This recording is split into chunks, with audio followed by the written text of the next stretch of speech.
The thousands of pro-military protesters took to the streets in Sudan's capital, Khar-Tum. They demanded for the dissolution of the transitional government, and they also called on the army to take control of the country.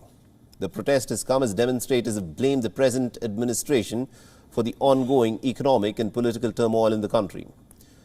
Remember, military and civilian groups have been sharing power since the ouster of the Sudanese former president Omar al-Bashir in 2019.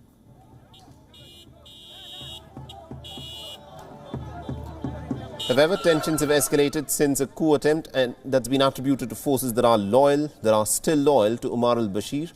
And this coup attempt was foiled earlier in the month of September. And since then, the military leaders have been demanding for reforms to the Forces for Freedom and Change Alliance, which is a coalition between the civil and the military groups. However, civilian leaders say that the demands are a part of a power grab from the armed forces.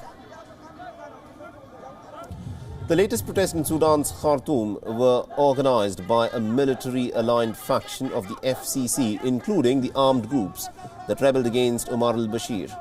The protesters who gathered outside the presidential palace also chanted slogans which said, "Down with hunger government." And they also called for General Abdel Fattah al-Burhan, who is the head of the armed forces in Sudan's Joint Military-Civilian Sovereign Council, to initiate a coup and overthrow the government.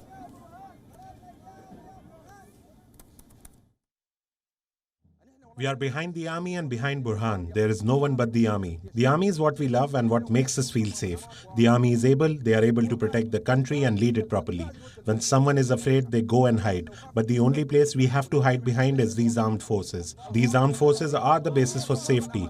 Where did these parties come from? I don't know. We welcome everyone. They came here with a foreign agenda in order to improve things, but nothing has improved. Meanwhile, it was only a day ago that the Sudanese Prime Minister Abdullah Hamdok presented a roadmap to try and navigate the route out of the current political and economic turmoil in Sudan.